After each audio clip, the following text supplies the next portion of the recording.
Two Dutch women, Kris Kremers, 21, and Lisanne Froon, 22, went on a 5 to 6 hour hike near Boquete, close to the continental divide of Panama on April 1, 2014.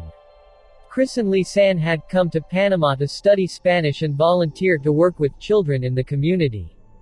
Their remains were found 2 months later in mysterious circumstances, with the authorities claiming it was an accident, whilst Dutch private investigators working for the family were convinced that there was likely to be foul play involved.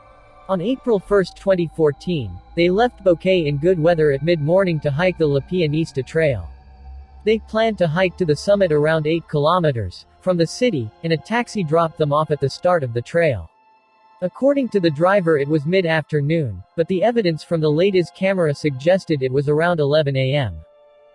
They had posted on Facebook about going to explore the area and meeting up with fellow Dutch travelers for brunch that morning.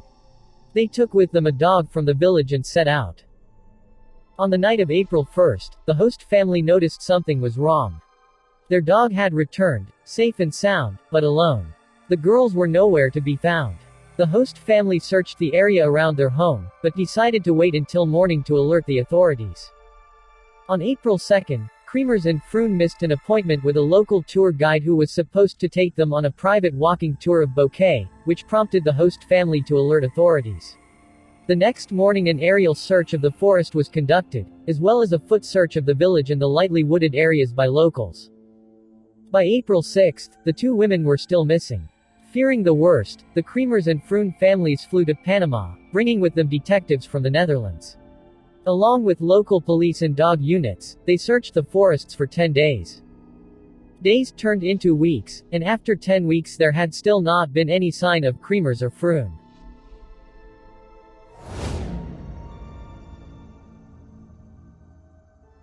As police were slowing their search efforts, a local woman turned in a blue backpack, claiming to have found it in a rice paddy along the banks of the river. Inside the backpack were 2 pairs of sunglasses, $83 in cash, Froon's passport, a water bottle, and 2 bras. Police from the Justice Department picked up the pack from the woman using a helicopter. They assumed it had drifted to the area in the river. But the backpack contents were dry and undamaged and the bag looked in good condition despite weeks in the jungle or river. Furthermore, the finder said she was sure the pack was not in the location the day before. Heavy rain had hit the area in the prior few weeks, so it would be expected that everything would be soaked through, suggesting it had been placed there prior to its discovery by persons unknown. Investigators determined that the belongings had 34 different fingerprints, with 13 on the bag. Some DNA was also detected on the backpack contents, but none led to any serious leads for the police. Police immediately investigated the camera and phones and came up with disturbing evidence. The phones had remained in service for almost 10 days after the women disappeared. Over just 4 days, 77 separate attempts had been made to call the police, both via 112, the emergency number in the Netherlands, and 911, the emergency number in Panama. Using the call logs, police were able to come up with an outline of the time the girls spent missing in the forests. The first 2 emergency calls had been just hours after Kremers and Froon had begun their hike to the 112 emergency number. Due to the dense jungle, neither of the attempts went through. Out of all 77 calls, only one managed to make contact but broke up after just 2 seconds. Police also discovered that on April 6, several unsuccessful attempts were made to unlock Kremers' phone with an incorrect PIN number. It never received the correct number again. By April 11, both phones were dead. Though the call log was disturbing, it was nothing compared to the camera. The first photos on the camera were taken the morning of April 1, when the women had left for their hike. The photos showed them on a trail near the Continental Divide, though nothing about them led police to become suspicious.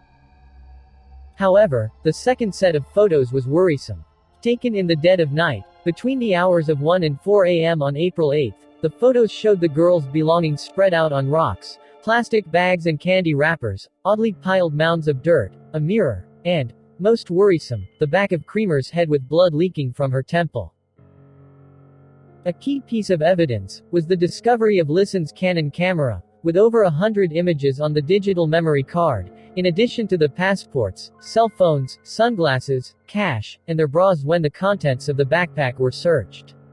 There were 133 consecutive photos found, with only one mystery shot missing, picture number 509. The camera has no GPS location option, so investigators could only establish, or guess the location of the photos, based on the surroundings that were visible on them.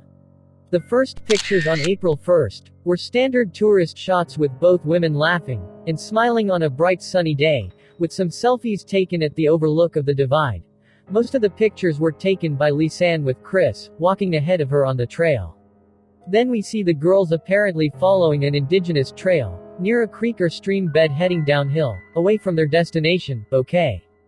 Kris's face on one of the shots showing anxiety, with sunset around 6:40 p.m. in the rainforest. Photo number 508 is the last photo taken by Lisanne and Kris. But there are two versions of photo number 508. One shows in its metadata that it was taken 8 seconds after photo number 507, but another version of the same photo states that this last photo of Kris looking backward was taken 50 seconds before the previous photo of her passing the creek. This anomaly could be photo manipulation by someone. No more daytime photos were made on April 1st after the last stream picture number 508, so maybe they tried to return to Boquete at this point but were intercepted. The strangest pictures on the camera, and perhaps of most interest, were 90 photos taken on April 8th, between 1 a.m. and 4 a.m., many in complete darkness, with rain falling. Some were taken a few seconds apart and others up to 15 minutes later. Several shots appear to have been taken deliberately, as they were not blurred, indicating that they were not taken under duress. At this point, the girls had been in the rainforest for a week. Some have speculated that the women were trying to use the camera as a light source in the pitch black, or perhaps to signal potential rescuers or even to scare away wild animals. But analysis of the shots shows that many are taken below foliage, and not in the open, and if the girls were trying to attract attention, they would have taken pictures in the open.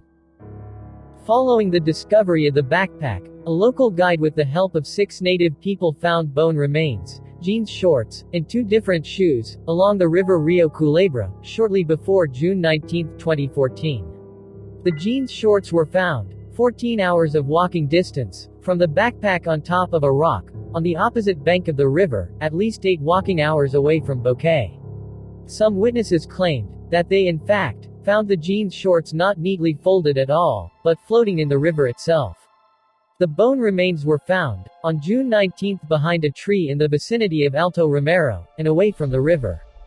Lisanne Froon's left foot was found intact, and inside her wildebeest boot, showing multiple fractures of the metatarsals. DNA tests later confirmed a match. The laces were still tightly laced, and it also had a sock inside the boot, the foot which still had some skin and flesh on it. The shoe with the foot was found upstream. Forensic analysis found that the cut of the bone of the foot was surprisingly clean and that no blood was found on it, but there were no signs of cutting, hacking, gunshots or teeth or claw markings. At least 33 scattered bones, mainly from a left leg, were also discovered along the same riverbank, a few miles from the cable bridge, and dry river stones, where some investigators think the nighttime photos may have been taken. Very few other remnants were found, and the ones retrieved were found scattered, sometimes miles apart from one another, but all following the direction of the river.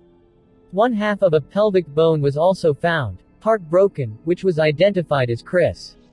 Later, Kris's number 10 right rib bone was also found, as well as a femur upper leg bone from Lisanne, and possibly her tibia bone. A rolled-up ball of skin from Lisanne's shin was also located by investigators sometime later on August 29, 2014. The forensic pathologist later found that the skin was still in an early stage of decomposition, even containing maggots. In contrast with Kris's fully bleached and clean bones, the pathologist also found out that the bone marrow in the femur and tibia bone from Lisanne proved to be dry and undecomposed. The bone marrow was intact and unaltered. The forensic pathologist thought that the piece of skin may have been manipulated by someone.